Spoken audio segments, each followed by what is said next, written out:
Ó Deus, aqui está a Tua palavra, Senhor Pai, e tanto quem, Senhor Pai, prega quanto aqueles que ouvem são vasos de barro, Deus. Não há beleza em nós, não há um valor intrínseco, Senhor Pai, em nossa vida, em nossa existência. Ó Deus, todo valor está no tesouro depositado dentro de nós. O vaso é tosco, Senhor Pai, ó Deus, não é belo, mas o tesouro é infinito. O que nós mais queremos, Senhor Pai, o que nós ansiamos, Senhor Pai, não tem a ver com o vaso, não queremos ser, Senhor Pai, ó Deus, vasos mais belos. Queremos que a riqueza da beleza colocada dentro desses vasos aumente, aumente e aumente. E, Senhor Pai, nós possamos realmente conhecer mais do amor de Cristo que excede todo entendimento, para que possamos estar firmados, arraigados realmente, Senhor Pai, com toda a Tua igreja, glorificarmos a Ti, proclamarmos Teu nome, nos deleitarmos em Ti, e então morrermos, Senhor Pai, e logo sermos esquecidos, indo para a terra, Senhor Pai, onde nada mais é esquecido, onde tudo é desfrutado, onde tudo, Senhor Pai, ó Deus, toma tamanhos, ó Deus, inimagináveis para nós, porque então conheceremos como somos conhecidos, e esse é o grande anseio em nossos corações. Mas enquanto somos peregrinos no mundo, Senhor Pai, ó Deus, Tu nos dá um penhor, um gosto, um sabor. Nós experimentamos, Senhor Pai, ó Deus, de tal maneira a Tua beleza, que, como diz o puritano Samuel Rutherford, ó Deus, nós enviamos nossos corações para o céu. E só quem já enviou o seu coração antes, um dia estará lá, Senhor Pai, para sempre. Que essa seja a realidade de todos nós. E a Tua palavra, Senhor Pai, é aquela carta de amor que inunda nosso coração cada vez mais com esses anseios. Então fale conosco, em nome de Jesus. Amém. O que eu quero fazer hoje, agora e à noite, não é bem um sermão como eu costumo pregar, né? Pelo menos eu espero que não. Já umas 3 semanas a minha voz, antigamente inicialmente eu pensei que a minha voz tinha, sei lá, estava com um problemazinho de rouquidão, essas coisas, mas agora eu estou chegando à conclusão de que ela foi embora no inverno, só vai voltar no verão. Foi passar, sei lá, o inverno em outro lugar, não é? Então já está difícil falar, e eu sou uma pessoa que fala muito pouco. Minha esposa, todo mundo lá em casa reclama que eu economizo palavras para deixar eles falarem, mas mesmo assim falar muito não tem sido bom. Então o que eu vou fazer é o seguinte: quando Jesus multiplicou os pães, Ele pegou aqueles peixes, aqueles pães, multiplicou e uma multidão comeu. Depois Ele disse: recolham tudo que sobrou. Tinha sobrado daquele grande banquete, tinha sobrado, e Ele mandou recolher. Semana passada eu preguei em 1 Pedro. Na verdade, de manhã à noite o meu tópico foi igual, e eu me concentrei numa parte de 1 Pedro 1, 13 e 4, que fala sobre nós fomos regenerados para uma viva esperança. E foi nisso que nós nos concentramos durante horas. Se nós pensássemos nos 2 cultos, foram sermões longos. Hoje eu quero pegar o mesmo verso e fazer como Jesus fez na multiplicação dos pães, e pegar apenas os peixes e os pães que sobraram daquele sermão. Então são as sobras valiosas que não puderam ser, que não foram todas digeridas. Então eu quero de maneira muito rápida falar a respeito desses peixes e pães que sobraram do banquete da semana passada, agora e à noite. Então nós vamos fazer isso, e eu espero que eu consiga, né? Porque eu falo isso depois, eu acabo falando mais do que eu falei que ia falar. Mas 1 Pedro 3, 13 e 4 diz assim: bendito seja o Deus e Pai do nosso Senhor Jesus Cristo, que segundo a sua grande misericórdia nos regenerou para uma viva esperança, mediante a ressurreição de Jesus Cristo dentre os mortos, a fim de obtermos uma herança incorruptível e imaculada, e não desaparecer, reservada no céu para você. Então o objetivo dessa pequena palavra, desse pequeno sermão, é definido por mim e para você na primeira frase do verso 3: bendito seja o Deus e Pai do nosso Senhor Jesus Cristo. Como eu disse, eu foquei em longos sermões a parte que vem logo depois: bendito seja o Deus e Pai do nosso Senhor Jesus Cristo, que segundo sua grande misericórdia, e aí foi o que nós nos concentramos de uma maneira maior, nós expandimos, que nos regenerou para uma viva esperança. Mas eu quero ter como objetivo falar rapidamente sobre bendito seja o Deus e Pai do nosso Senhor Jesus Cristo. Essa é a resposta de Pedro ao fato diante daquilo que Pedro, de que Deus tinha feito. Deus tinha feito algo, nos regenerou para uma viva esperança. Diante disso, Pedro tem uma resposta, e a resposta dele é essa: bendito seja Deus e Pai do nosso Senhor Jesus Cristo, que fez isso, que nos regenerou para uma viva esperança. E a resposta de Pedro a Deus fazer essas coisas: que coisas? Seu povo nascer de novo, ressuscitar Jesus dentre os mortos, e nos dar uma viva esperança, e nos fornecer uma herança incorruptível, que nunca se gasta, que nunca acaba com o tempo, que nunca é diminuída, incorruptível no céu. Levou ele a bendizer a Deus. E se essa é a resposta dele, qual deve ser a sua resposta? Se foi isso que Pedro respondeu ao pensar nessas coisas, qual deve ser a nossa resposta? O que ele vai fazer, e ele faz, é exultar e bendizer o nome de Deus. Ele não precisava começar assim. Precisava? Ele não precisava começar deixando transparecer suas emoções, seu coração, suas entranhas. Ele não precisava começar deixando seu peito aberto para as pessoas verem o que tinha lá dentro. Por causa disso, ele não precisava. Pedro poderia ter começado de uma maneira fria. Pedro podia ter começado de uma maneira controlada. Pedro podia ter começado de uma maneira desapaixonada. Pedro podia ter começado de uma maneira sem emoção, e ainda assim falar a mesma coisa: Deus nos ressuscitou para uma viva esperança. E ele estaria falando, você diz, a mesma coisa. Ele podia ter começado dessa forma, sabe, de uma maneira fria, controlada, desapaixonada e sem emoção. Ele poderia ter dito: queridos, o tema da minha palestra hoje é regeneração.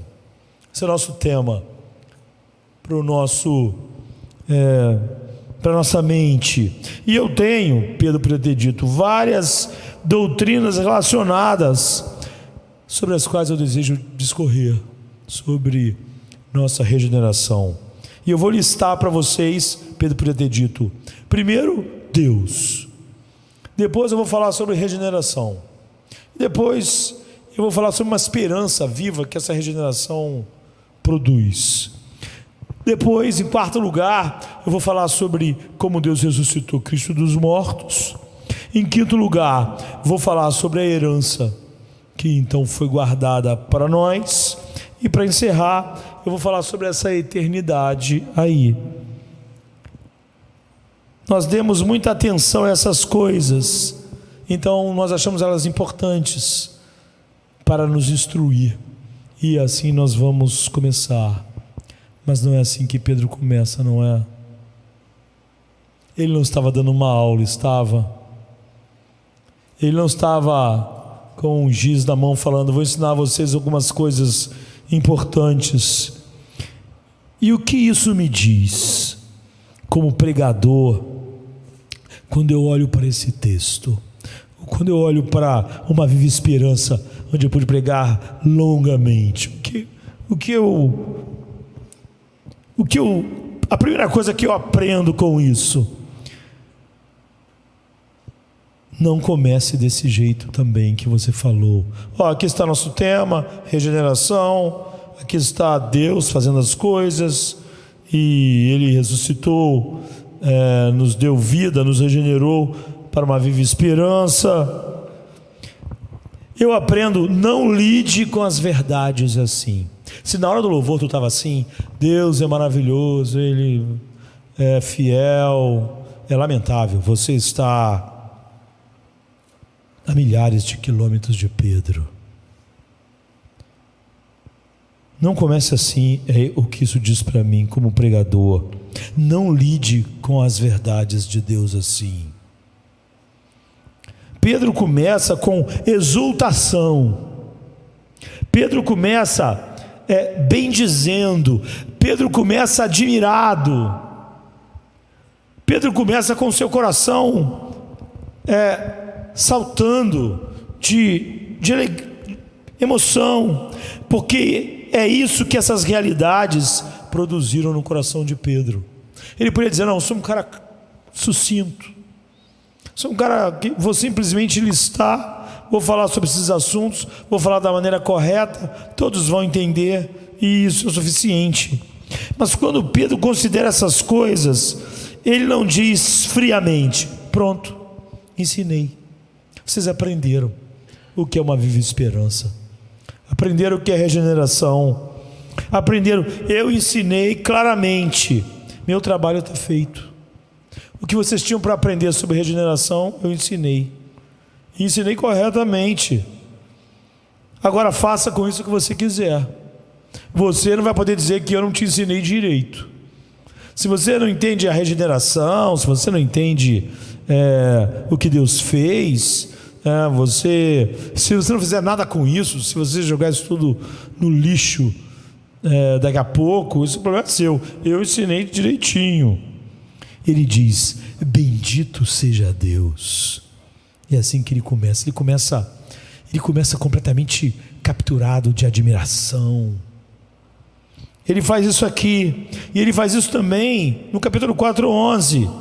A ele pertence a glória e o domínio para todo sempre, amém. Você vê que ele não pode falar um pouquinho de verdades sem que ele pare e diga: a ele pertence a glória. Ele está escrevendo uma carta, ele podia pular essas coisas, não é? E ele novamente faz isso no capítulo 5, verso 11. A ele seja o domínio para todo sempre, amém. Você vê como toda hora ele para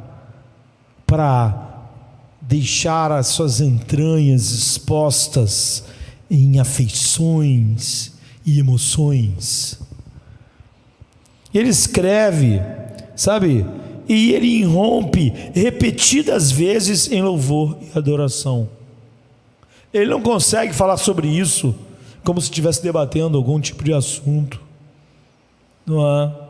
Ele escreve sobre as maiores realidades do universo com um espírito de adoração, de encanto, de maravilha.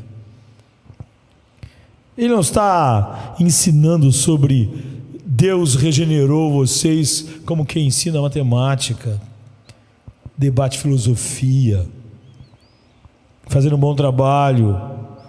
Ele escreve com exultação, admiração. Ele está assombrado, ele está cheio de um senso de maravilha, e ele está cheio de gratidão sincera. Pregação deve ser adoração. Então, quando eu considero o que é pregar sobre essas realidades, o que vem à minha mente? O que vem ao meu coração? A pregação é uma exposição de adoração da gloriosa realidade bíblica. E se você tem a noção de que o que fazemos neste culto, neste domingo de manhã, é metade adoração, foi o que nós fizemos agora, cantamos as maravilhas da beleza de Deus, e a outra metade é pregação, você está errado. Se você considera, porque há pessoas nos dois lados, a adoração, o que nós fizemos, e agora faz juntar a adoração com a pregação e vai fazer um culto, você está errado. E se você considera que a parte que mais te toca é a adoração, e depois a que menos te toca é a pregação, você está errado. E se você acha o contrário, que algumas pessoas acham ser mais espiritual, que a parte importante não foi o que aconteceu na adoração, mas a parte que vem agora na pregação é que é importante. Estão todos errados. Eu vejo muita pessoa tentar ser espiritual, falar que agora compreendeu o evangelho reformado, dizendo: eu acho, temos que cantar 2 músicas e logo para a palavra. Eu acho muito estranho, muito estranho. Essa pessoa não entende o que é o culto. Mais palavra, menos adoração. Mais adoração alguns, menos palavra. Se você acha que o que tivemos é metade canto de adoração e metade pregação, você está errado, não é? Porque quando cantamos estávamos adorando, e quando pregamos queremos adorar. Pregação não é uma aula, pregação não é uma palestra. Você vê como Pedro começa, ele não começa numa palestra, ele está maravilhado. Seu coração está cheio de gratidão. Bendito seja o Deus e Pai do nosso Senhor Jesus Cristo. Ele não vai dar uma palestra sobre regeneração, ele não está dando uma aula, ele está incendiado com a ideia, ele está adorando. Nós podemos falhar, queridos, porque nós podemos cantar sem adorar a Deus. Talvez nem todos que estavam aqui hoje ou acompanhando pela internet adoraram a Deus quando estavam cantando, mas não se engane. Eu vejo muitas pessoas falar isso: as pessoas cantam, elas não estão adorando. Não se engane, eu também posso pregar sem adorar, e grande parte das pregações não são adoração. E não vou nem restringir as pregações que não estão centradas em Cristo e em Cristo somente. Muitas pregações que são centradas em Cristo somente não são adoração de jeito nenhum. São aulas, são palestras. Quem está falando não está maravilhado, não está com um senso de espanto. Ele só está ensinando o que ele aprendeu. Qualquer pessoa que tem um cérebro razoável pode estudar o que Calvino ensinou e repetir. Isso é profissionalismo. Sou um bom palestrante, sei falar bem sobre o meu tema. Ou isso é formalismo, não é? Ou o pregador está sendo só um palestrante profissional. Você não precisa adorar, amar, se arrebatar sobre biologia para falar sobre ela. Você só precisa ensinar aquilo, precisa dar o seu currículo, precisa ser bom no que faz, para crescer, para ser chamado para fazer coisas, os palestrantes sobre qualquer assunto, para crescer na carreira. Isso é profissionalismo, e quando nós cantamos, pode ser mero formalismo. E não é o nosso objetivo. O nosso objetivo é adorar a Deus. Quando? Na hora do louvor? Não. Na hora da pregação? Não. Nosso objetivo é adorar do começo ao fim desse culto. É por isso que eu não entendo quando alguém é muito reverente na hora da pregação, porque essa pessoa, você vê que ela tem uma reverência que não é uma reverência de verdade. Na hora do louvor ela fica sentada. Às vezes eu vejo pastores, deixa eu falar, eu posso falar de pastor porque eu também sou pastor, então está tudo em casa. Às vezes eu vejo assim na internet, né, a igreja cantando e o pastor está sentado. O que ele está fazendo? Ele é um profissional? Não chegou a hora dele entrar no palco? Por que a igreja está cantando, adorando a Deus e o pastor está sentado assistindo, olhando? É o quê? Ele é um profissional, um professor? Você acha que ele vai entrar e convencer as pessoas de que o coração dele está totalmente arrebatado, encantado e maravilhado com Cristo? Quando a comunidade dos santos estava cantando sobre sua glória, ele estava sentado. Porque ele não gosta de música? Não é muito espiritual para ele? Para ele aquilo é um mero passatempo antes de ele entrar com o profissionalismo dele, mesmo que ele pregue o solo escritura? E há pessoas também que são o oposto, não é? E elas estão no louvor muito assim, acaba o louvor, ela vai ao banheiro, ela toma um café, ela conversa, ela pega qualquer coisa. Se tiver um neném que nem chorou ainda, ela belisca para poder ir lá para fora com ele. Porque para ela, agora não é adoração, a adoração acabou. Adoração é quando a mente apreende uma grande verdade sobre Deus e o coração entra em ação. Aquilo não é só, você vê, eu estou falando agora de pregações verdadeiras. O coração entra em ação com sentimentos profundos de quebrantamento e admiração e alegria e gratidão, e a boca então diz isso. Você pode dizer, importante é o que está dentro de nós. Experimente passar um casamento e nunca diga que ama a sua esposa. Diga que o amor só está dentro de você.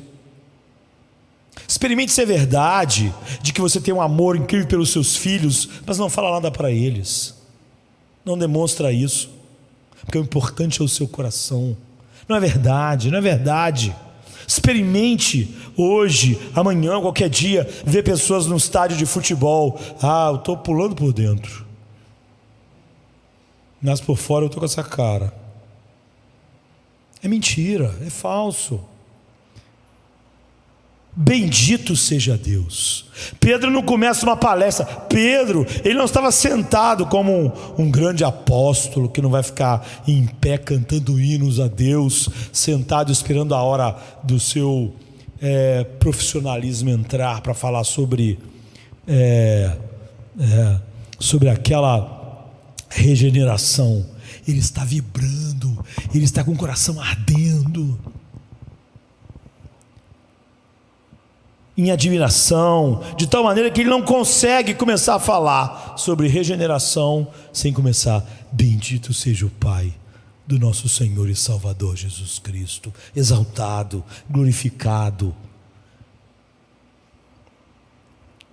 bendito e louvado, honrado, glorificado seja Deus e Pai do nosso Senhor Jesus Cristo. Portanto, a primeira frase do versículo 3 define o nosso objetivo hoje, amanhã, depois da manhã, de cada culto, é ver a grande realidade de Deus com as nossas mentes, mas sentir juntamente com isso a beleza de Deus com nossas a beleza e a maravilha de Deus com nossos corações, de tal maneira que nós falemos e cantemos a grandeza de Deus com as nossas bocas. Não tem uma parte do culto para nós que não seja adoração. Se eu sou irreverente na hora do louvor, irreverente na hora da pregação, não é a Deus que eu sou reverente. Eu me pareço com um fariseu hipócrita. E se eu sou muito espiritual e cheio de emoções na hora do louvor, mas na hora da pregação eu sou irreverente, estou louco para bater o papo com alguém, não é a Deus que eu estava adorando antes. Foi isso que Pedro fez quando ele escreveu sobre o novo nascimento. Bendito seja o Deus e Pai do nosso Senhor e Salvador Jesus Cristo, exaltado. Isso é o que devemos fazer. Esse é o nosso alvo. Esse é o centro do alvo que nós queremos acertar nossa flecha. Esse é o nosso gol, sabe? E 5 realidades que nos levam à adoração são ditas. Então Pedro não consegue começar sem adorar. Ele não é palestrante profissional.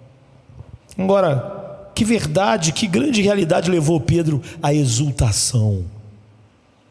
Se limitarmos nossa resposta apenas aos versos 3 e 4, há 5 grandes realidades sobre Deus que dominaram a mente de Pedro, por isso dominaram seu coração e por isso transbordaram em adoração. Bendito seja o Deus e Pai do nosso Senhor Jesus Cristo, que segundo sua grande misericórdia, ele vai começar a falar. Aí está a primeira, a grande misericórdia de Deus. Quando ele pensou em falar sobre regeneração, novo nascimento, algo que Deus fez, ele pensou, que grande misericórdia é essa? E ele encheu sua mente da verdade da misericórdia de Deus. Homens como nós, pó, verme, nada, como ele pôde nos gerar de novo e nos fazer seus filhos? Como ele pôde? Que grande misericórdia! Você vê a primeira coisa, começa a incendiar seu coração. Você vê a primeira coisa que faz ele não ser um palestrante profissional sobre regeneração. Se você quer saber se há misericórdia de Deus, a resposta é que há uma grande misericórdia. De acordo com sua grande misericórdia, ele não nos regenerou, Pedro está dizendo, porque nós temos algum valor intrínseco, porque nós fizemos alguma coisa, porque nós vamos ser úteis a Ele, porque Ele precisa de nós, porque nós temos muito valor. A única explicação dele ter nos regenerado é por sua grande misericórdia. Ele não tem nenhuma boa razão para as nossas mentes para fazer isso, a não ser a sua grande misericórdia.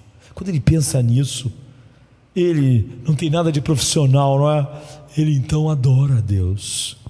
A segunda coisa, a obra de Deus no novo nascimento, que segundo a sua grande misericórdia, nos fez, ou nos regenerou, ou nos fez nascer de novo, para uma viva esperança. Essa é a segunda realidade sobre Deus que move o coração de Pedro à adoração. Deus é aquele que nos faz nascer de novo. O novo nascimento, Pedro está dizendo, é uma obra de Deus. Isso não te deixa maravilhado? Ou você fala sobre regeneração como se fosse uma coisa que você, uma curiosidade, como a rádio relógio ficava dizendo, você sabia que a abelha e blá blá blá blá blá blá. O novo nascimento é uma obra de Deus, do Deus que criou o universo, do Deus Todo-Poderoso. Sua misericórdia, não nossa obra, foi que fez ele fazer isso. Pela sua grande misericórdia, adoração, produz um novo ser chamado Filho de Deus. E por causa desse chamado, você vê como Pedro com essa carta, nós somos exilados, nós somos estrangeiros do mundo. Como somos estrangeiros aqui, se nós nascemos aqui? Então foi por causa da sua grande misericórdia, ele nos fez nascer de novo. O novo nascimento é uma obra de Deus. Sua misericórdia, não o que eu fiz, nem antes, nem que ele preveu, nada, produz um ser chamado Filho de Deus e um exilado estrangeiro no mundo. Em terceiro lugar, a obra de Deus de ressuscitar Jesus dentre os mortos. Ele nos fez nascer de novo para uma viva esperança. Mas como ele fez isso? Pedro diz, por meio da ressurreição de Cristo dentre os mortos. Deus ressuscitou Cristo dentre os mortos. Já pensou nisso? Ele entregou o seu filho carregou a ira infinita, ele ressuscitou Cristo dentre os mortos, e só por isso, por causa da sua grande misericórdia, ele me fez seu filho, me regenerou para uma viva esperança. É por isso que Pedro entrou em adoração. Ele não é um palestrante numa conferência. Então há essa terceira realidade sobre Deus que prendeu não a atenção de Pedro somente para ele palestrar para eles, mas aqueceu o seu coração, encheu ele de afeições santas. Deus ressuscitou Jesus dentre os mortos. O versículo 21 torna isso mais explícito. Deus os ressuscitou dentre os mortos e lhe deu glória, para que a sua fé e esperança estejam em Deus. Você vê? A ressurreição é sobre Deus. A regeneração é sobre Deus. E é sobre, por sua grande misericórdia, e não por nada que havia em nós. Esperamos em Deus. Tudo é Ele que está fazendo. Então Pedro se sente incendiado, e ele não é um palestrante, ele não é só um ouvinte. Ele começa: bendito seja Deus e Pai do nosso Senhor e Salvador Jesus Cristo. Em quarto lugar, ele diz que há uma promessa, há uma herança, a promessa de uma herança de Deus. Para obter uma herança, ele diz que é imperecível e imaculada e que jamais desaparecerá. Essa é a quarta realidade sobre Deus que prendeu a atenção da mente de Pedro e se transformou em verdadeira adoração em seu coração. Deus promete uma herança àqueles que, por sua grande misericórdia, Ele fez nascer de novo através da morte e ressurreição dos seus filhos. Ele não está falando nada sobre nós, sobre o que nós fizemos. Ele está falando sobre coisas grandiosas que Deus fez, e fez sozinho. Os pais deixam uma herança para os filhos, e não o contrário. Você não tem nada para deixar para Deus. Pais humanos, não é? Agora pense nele que nos fez seus filhos para uma herança que nunca termina, uma herança que nunca envelhece. Deus, nesse texto e em todo lugar, é o doador. Tudo na salvação está vindo dele. Pedro não pode ser um palestrante profissional sobre isso, não pode dar uma aula sobre isso. Por toda essa passagem, Deus é a fonte de tudo, Deus é quem transborda, nós somos só receptores em todos os pontos: misericórdia, novo nascimento, ressurreição, herança. Bendito seja Deus, Pedro está dizendo. Vocês não têm ideia de que nós somos vasos toscos de misericórdia, que tudo de bom está fluindo dele. Em quinto lugar, a obra de Deus de guardar a nossa herança. A herança está reservada, literalmente guardada, para vocês no céu. Quem está guardando? Pelo menos isso somos nós, não é? Não. No céu para você, Deus está guardando toda a herança que Ele preparou. Então, se você pegar os versículos 3 e 4, há 5 respostas para a pergunta: que grande realidade levou Pedro a adorar dessa maneira? Que grande realidade fazia de Pedro não um palestrante sobre doutrinas?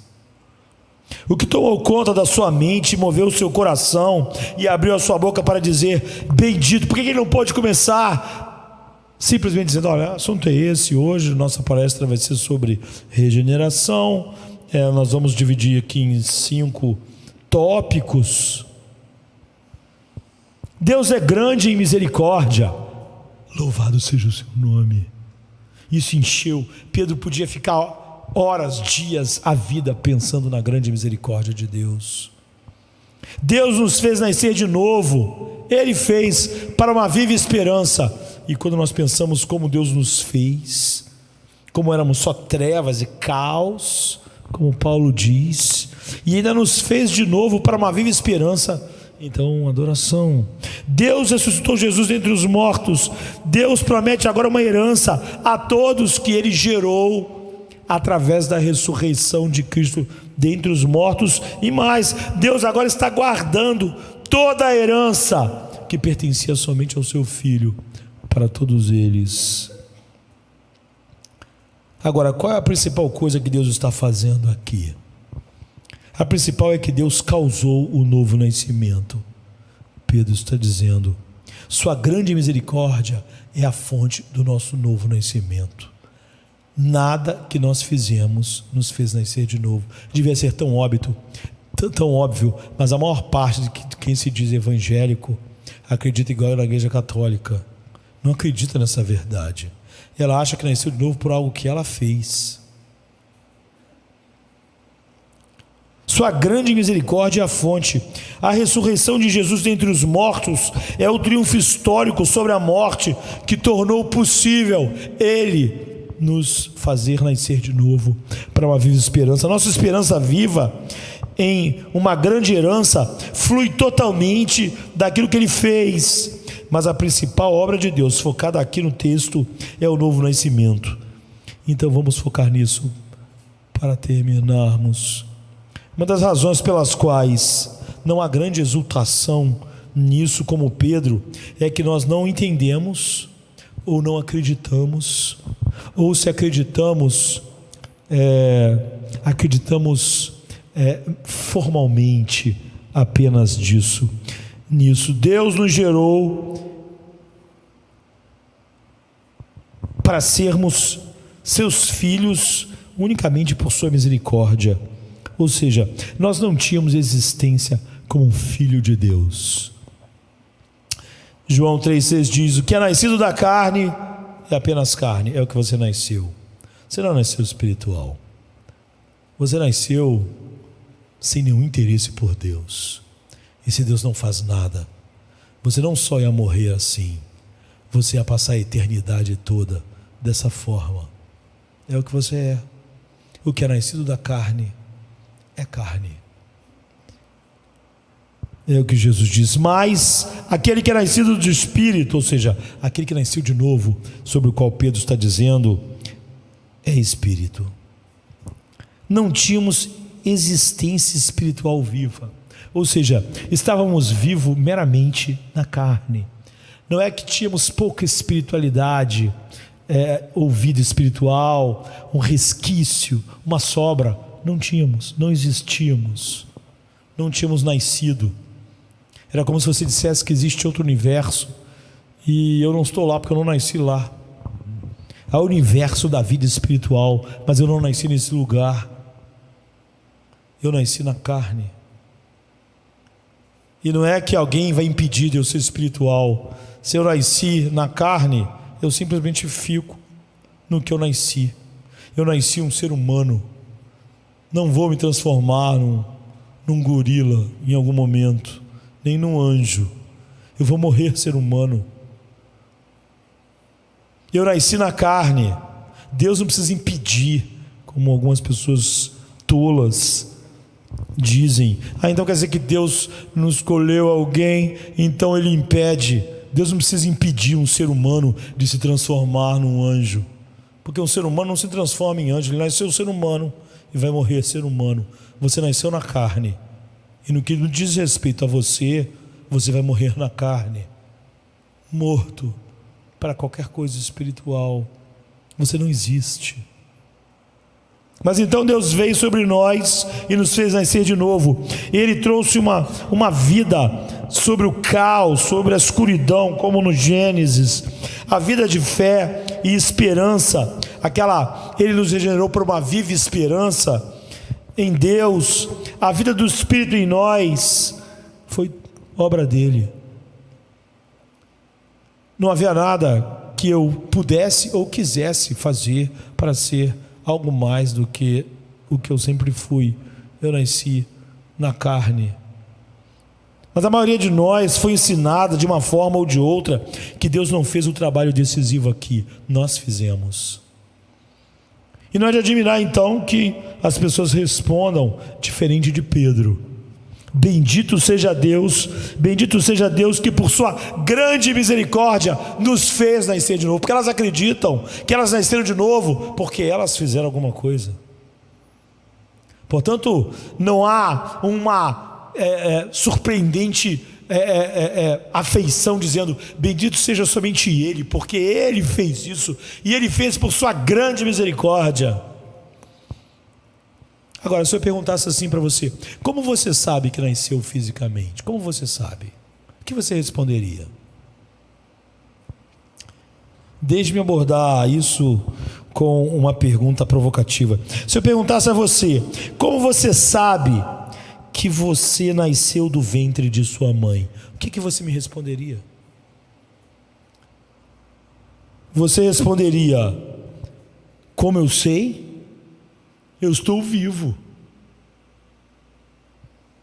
Eu existo fora do ventre da minha mãe. Eu estou aqui. E isso mesmo é essa toda a resposta necessária.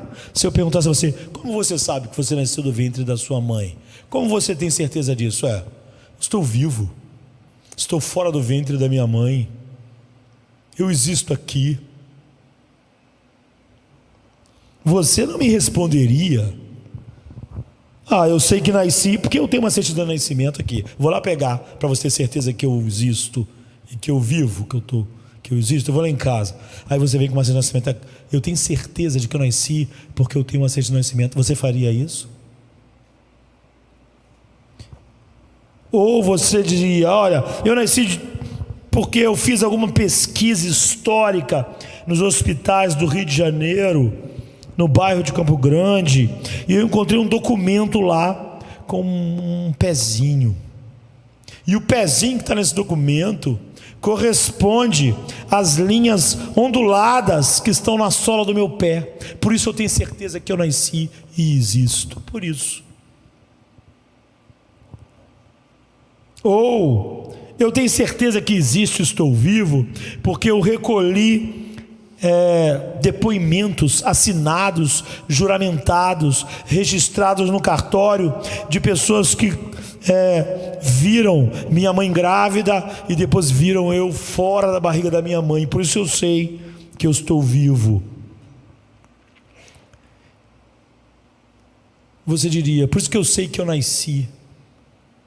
Não, você diria, olha, eu sei que eu nasci porque eu estou vivo. Eu estou vivo. Essa é a prova. Agora, como você sabe que nasceu espiritualmente?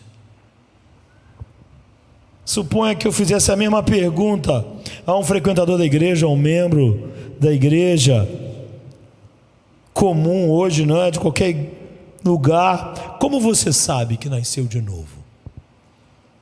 Quantas pessoas responderiam com a mesma lógica irrefutável da primeira pergunta? Eu sei que eu nasci porque eu estou vivo. Porque eu estou vivo para Deus. Porque eu tenho uma viva esperança que nada pode matar. Eu tenho uma fé viva. Antes eu não tinha vida espiritual, agora eu estou espiritualmente vivo. Eu tenho apetites. Eu tenho fome de Deus. Eu tenho fome da palavra de Deus. Eu tenho prazeres espirituais. Eu estou vivo, não é? E uma vez eu estava morto, eu não existia espiritualmente. Agora eu estou vivo em Deus, porque eu o conheço, porque eu o amo, porque Ele é a coisa mais importante da minha vida, porque eu confio nele, porque eu espero nele, porque eu tenho uma viva esperança nele, porque Ele é minha paz. Como eu sei que eu nasci de novo, Ele é minha paz. Um dia Ele disse, minha paz vos dou, para todos aqueles que nascem de novo, e eu tenho essa paz. Eu sei que eu estou vivo espiritualmente, porque eu tenho uma alegria indizível e cheia de glória em Cristo. Eu sei que eu estou vivo espiritualmente, porque eu o sigo. Porque eu não posso passar um dia sem comunhão com Ele. A prova de que eu nasci de novo é a minha vida hoje. Como a prova de quem nasceu nesse mundo, a pessoa dizia, a prova que eu nasci é porque eu estou aqui, estou falando com você, estou vivo. Quantos, ao contrário, infelizmente, no que diz respeito ao novo nascimento, responderiam outra coisa, completamente absurda. Diriam, olha, eu sei que eu estou vivo espiritualmente porque um dia eu pedi para Jesus entrar no meu coração. Você acharia muito estranho se você perguntasse a alguém, por que você sabe que está vivo no mundo hoje, vida física, né? A pessoa dissesse, eu sei porque eu tenho uma certidão de nascimento, porque mamãe guardou uma fralda suja minha. Você diz, esse cara é louco.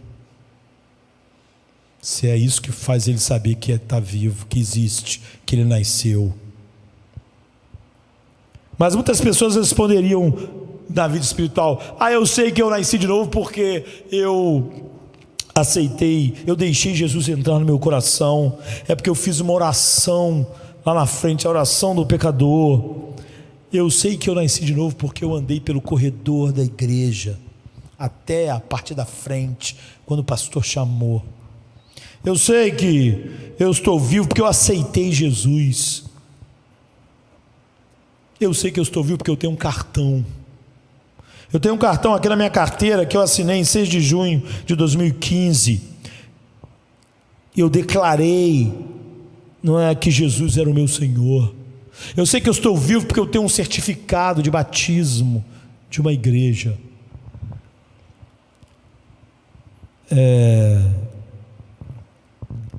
Muitos vão, graças a Deus, foram já atingidos por um evangelho verdadeiro, não dão essa resposta, mas também eles não podem dizer, eu sei porque eu estou vivo, porque meu coração se deleita em Deus, porque eu tenho uma esperança viva nele. Não é? Então você vê, é totalmente ridículo. Não é? Nunca vão ser como Pedro. Pedro não acha que há louvor e depois a palestra, que uma coisa é importante e a outra não. Você está falando sobre vida. Estou vivo quando eu penso que Deus me regenerou pela sua misericórdia. Meu coração ferve de afeições e eu tenho que adorá-lo.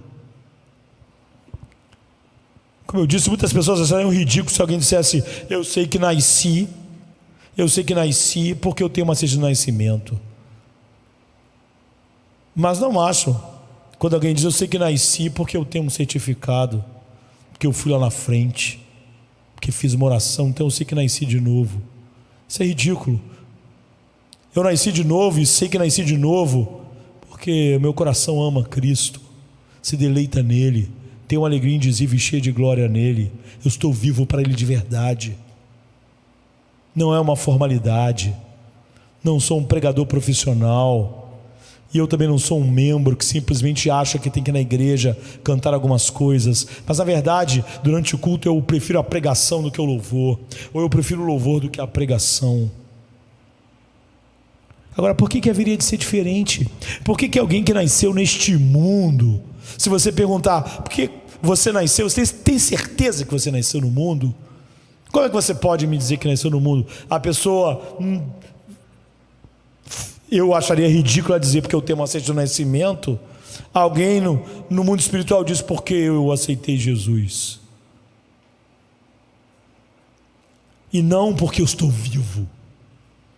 Porque minha vida, eu nasci nesse mundo, e eu sei que eu sinto fome, eu durmo, eu acordo, eu me relaciono com pessoas, eu estou vivo, tem sentimentos em meu coração, é por isso que eu sei que eu estou vivo. Aquele papel lá, minha certidão de nascimento, se vocês rasgassem, jogassem fora, queimassem, eu ainda continuo sabendo que nasci e estou vivo.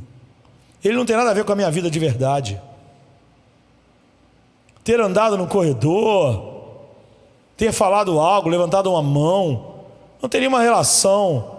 Na verdade, Deus estar vivo, Deus ter sido regenerado, eu estou vivo. A beleza de Deus agora é uma realidade para mim.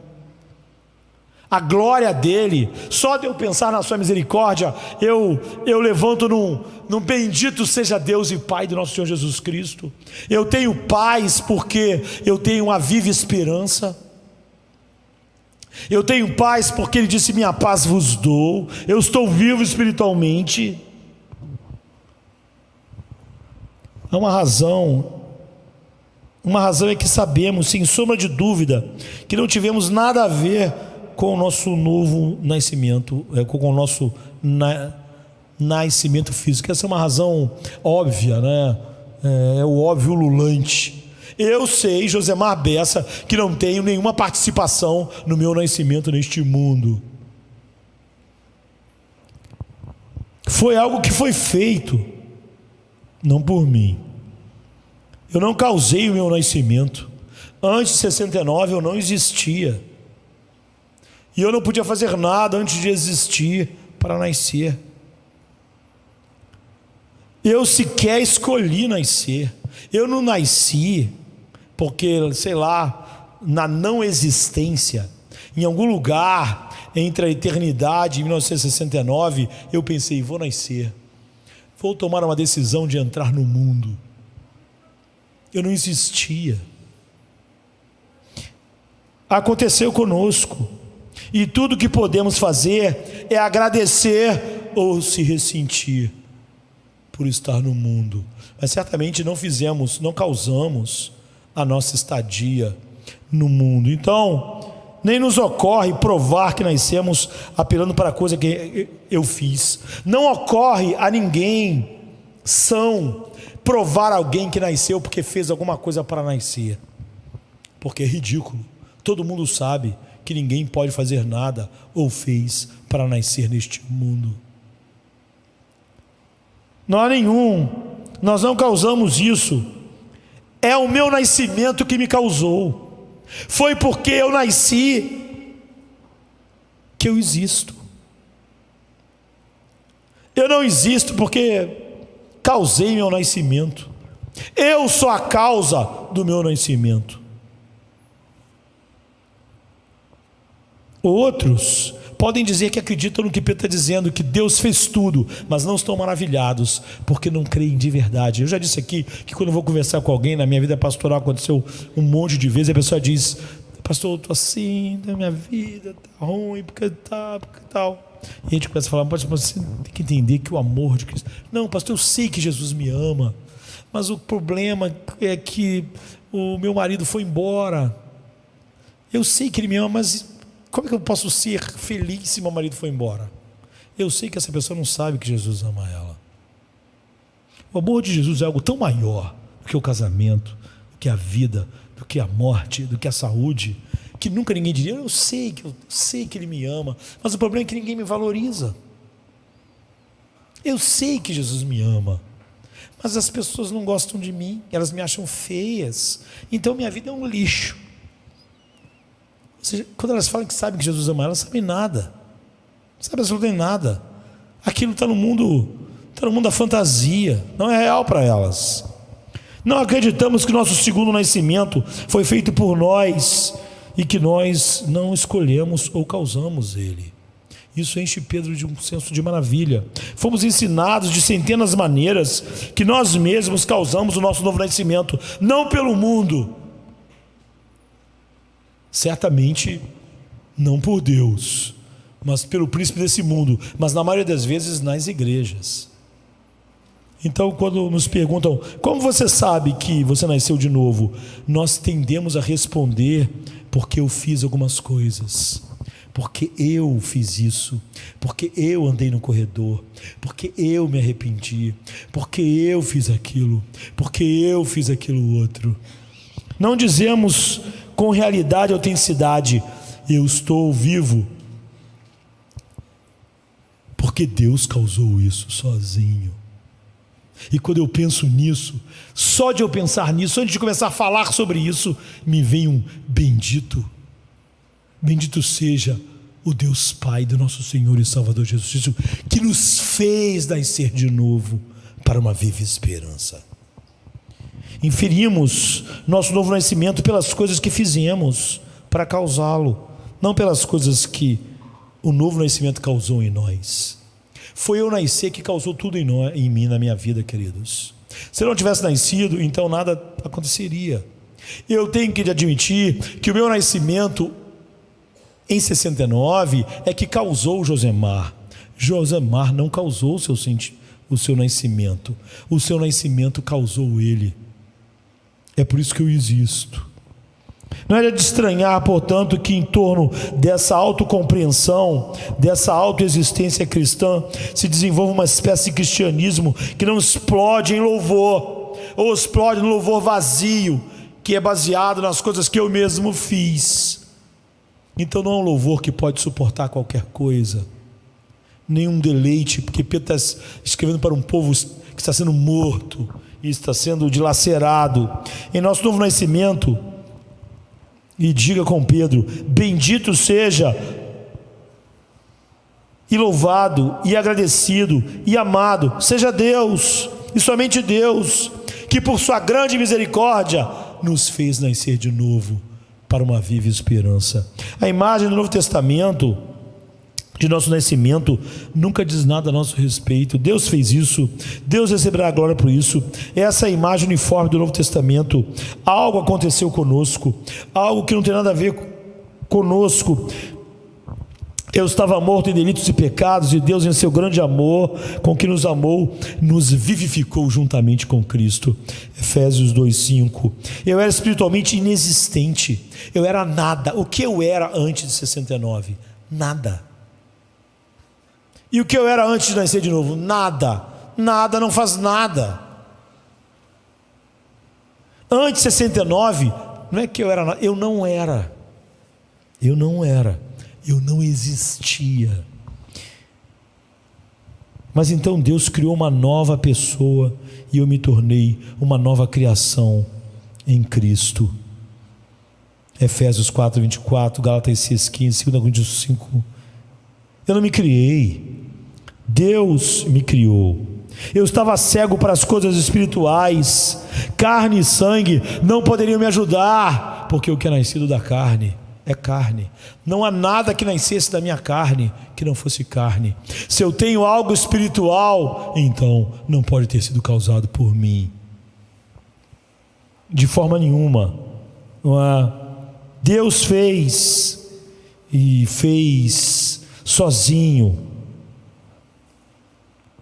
Deus misericordiamente abriu os meus olhos para ver Cristo, porque o Deus desse século cegou os olhos dos incrédulos para não verem. Eu estava totalmente na escuridão espiritual, no abismo. Então Deus disse que das trevas resplandecesse a luz. É quem brilhou em meu coração para resplandecer, Paulo diz, o conhecimento da glória de Deus na face de Jesus Cristo.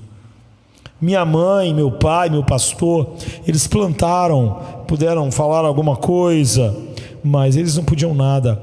Pense na voz do cara mais poderoso que pregou o Evangelho. A voz dele, queridos, não podia nada. Paulo diz: o que nós pregamos é loucura, não pode influenciar a vida de um homem, não pode inclinar ele à santidade. O homem nasceu amante do pecado, o seu ambiente é o pecado, ele ama o pecado, ele não tem nada nele que possa lutar ou queira lutar contra o pecado. Ele sabe o que é santidade, não é porque a mente dele é incapaz, mas o que acontece é que tudo nele ama o pecado. E a voz do pregador maior que existiu, vamos dizer que seja Paulo, não podia nada, era fraca. Isso me faz lembrar, só o chamado soberano, Paulo diz, isso é um escândalo para os judeus, uma loucura para os gregos, mas para os que são chamados, esse chamado não é a voz de Paulo, não é a minha voz, não é a tua voz, é um chamado soberano. Isso me faz, eu já falei num artigo, se não me engano, a primeira vez que eu vi o Rei Leão, há uma cena que lembra todos os pastores débeis, começando por Paulo, todos os profetas débeis, começando por Moisés, até eu e todos os outros, e você. Há uma cena em que Simba, ele faz o que o pai dele não disse que ele não podia fazer de jeito nenhum, e ele vai para o território das hienas, não é? E quando chega lá, ele é cercado pelas hienas dentro de uma caverna, e ele é um leão, mas ele é um filhote. E quando ele vê que não tem nenhuma saída, ele resolve rugir. Mas o rugido de Simba é ridículo, não assusta ninguém.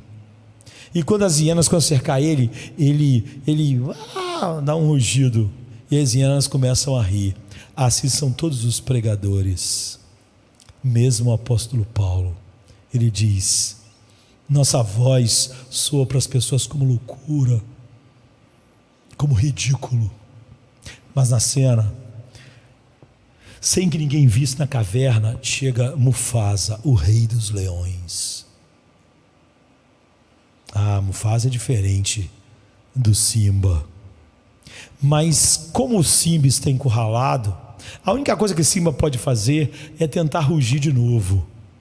E as hienas estão debochando, estão achando tudo muito engraçado. Era ridículo o rugido de Simba, como é ridículo para a mente natural o rugido de todos os pregadores, começando por Paulo, todos os profetas, começando com Moisés. Mas o que acontece na história é que Mufasa chegou, mas Mufasa não aparece, ele fica escondido, olhando o que está acontecendo. O filho dele, as hienas cercando, e Simba também não vê o seu pai. Então ele está encurralado, não tem nenhuma saída. A única coisa que ele pode fazer é tentar rugir de novo. Mesmo sendo um rugido ridículo, quem sabe o segundo rugido saísse forte, acontecesse alguma coisa. E na hora que ele enche o pulmão para rugir, Mufasa também enche o pulmão. E quando o Simbazinho ruge, aquele rugido ridículo, Mufasa ruge exatamente no mesmo instante. Então o rugido que é ouvido apavora todas as hienas. Paulo disse: é assim que os homens se convertem. O que nós pregamos, nós, pequenos Simbas, é ridículo para os judeus, e é uma bobagem para os gregos, mas para os que são chamados, para os que ouvem a voz do Rei dos Leões, tudo estremece neles, tudo muda. Eu era obstinado, rebelde, orgulhoso, seguindo meu próprio caminho, e nunca em 100 anos teria chegado a Jesus. Por isso que as pessoas dizem assim: eu peço que Deus dê mais anos ao meu parente, porque senão ele vai se converter. Você vai me desculpar. Se Deus vai salvar o seu parente, não tem nada a ver com quantos anos ele vai viver. Se Deus fizesse teu parente viver 1000 anos, ele ia morrer tão perdido quanto está agora. Deus pode salvar o seu parente agora, ou não salvar nunca. Mas não é o tempo o problema. Porque um ser humano, se vivesse 12.000 anos, ia morrer tão ruim, perdido e na escuridão. Porque os anos não fazem os seres humanos se tornarem mais espirituais.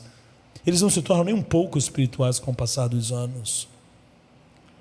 O que nossos parentes precisam é terem um chamado soberano. Se eles não tiverem, se eles viverem, vão viver 50, 100, 200, vai ser totalmente indiferente.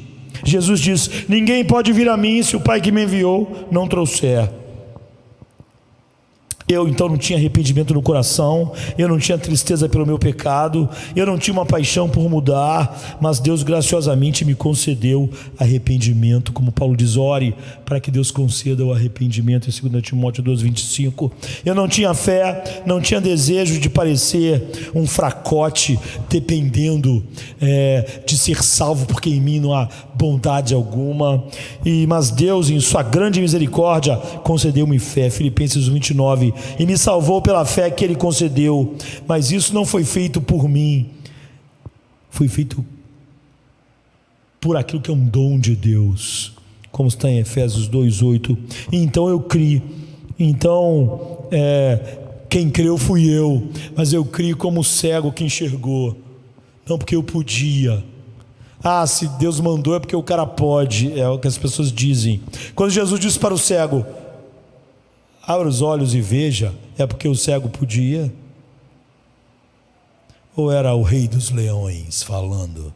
Quando Jesus disse para o paralítico: levanta, anda, é porque ele podia andar? Era só uma questão de vontade? Ou era a voz de Cristo que fez ele andar? Quem andou? Quem andou foi o paralítico, ele que era paralítico. Mas é óbvio que ele andou porque a voz que mandou ele andar criou nele pernas novas, nervos novos, criou nele o próprio andar que ele andou. Quem anda é ele, mas não é ele que causa o seu andar. Quando Deus falou para Lázaro: saia para fora, quem causou a saída de Lázaro? Foi Lázaro? Lázaro pensou: não sei se vou ou não. A voz de Deus não é como a nossa voz. Ela cria o que ordena quando quer. E é por isso que Pedro não pode dar palestras sobre regeneração. Ele se encanta. É por isso que o que nós temos é culto. Eu já vi palestras sobre o iPhone. O cara vai lá, fala, tal. Todo mundo: caramba, vou comprar um desse, hein? Agora mesmo eu vi a Google fez horas mostrando as novas coisas que eles vão lançar. Tudo incrível. Você pensa: quero o Bart, quero botar no meu computador, tal. Mas no final da palestra, por mais incrível que seja a tecnologia, eu não vi eles levantarem e começarem a cantar, porque é ridículo, não é? Mas por que nós fazemos isso? Porque Pedro não pode começar a falar sobre regeneração, mas tem que começar dizendo: bendito seja o Pai do nosso Senhor, porque Ele causou todas essas maravilhas em nós. Nasci, como diz João 1,13, não do sangue, nem da vontade da carne, nem da vontade do homem, o que eu sou, mas de Deus. E Pedro diz: Deus, em sua grande misericórdia, nos fez nascer de novo. Deus o fez para que nunca nos gloriemos e deixemos de bem dizer, para que a gente nunca faça disso uma palestra, para que o pastor que vai falar sobre regeneração não fique sentado esperando a hora dele, como se ele fosse falar sobre, sinceramente, um assunto meramente interessante. Ele, o pastor sentado, ele também estava morto em delitos e pecados. E nós que pregamos somos como homens famintos, dizendo a outros homens famintos onde encontrar pão. Nós somos tão miseráveis quanto os outros. Não falamos sobre uma grande mensagem para os outros, que primeiro não encantou nosso coração, incendiou. Pedro está dizendo: estou falando com vocês, vocês estão sofrendo, vocês estão morrendo, mas Deus sozinho, por sua grande misericórdia, nos ressuscitou, nos fez nascer de novo. Bendito seja o Deus e Pai do nosso Senhor Jesus Cristo.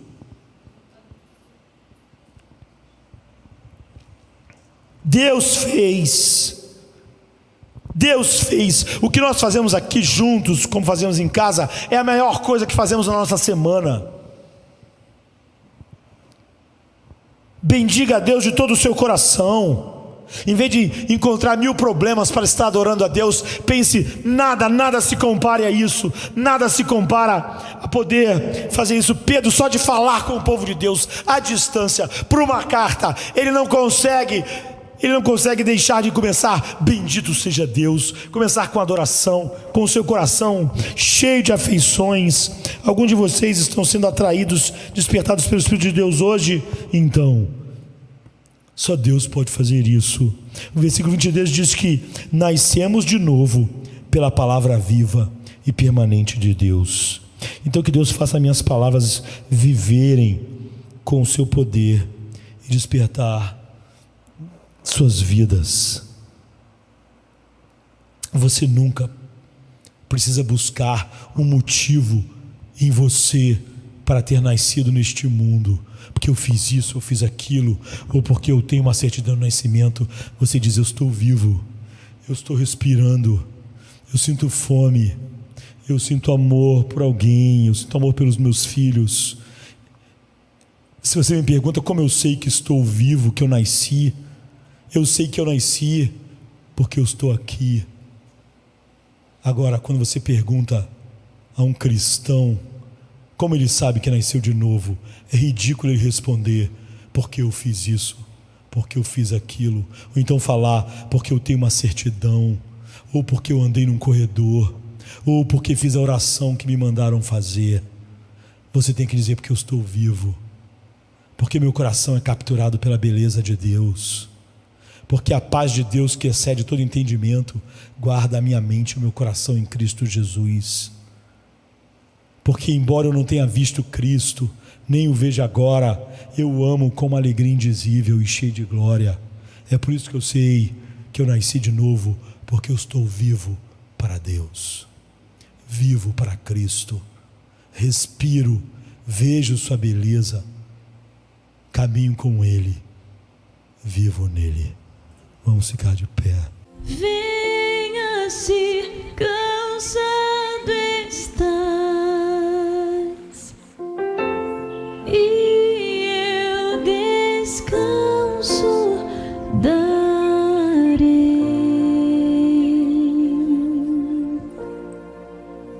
Tu descansarás.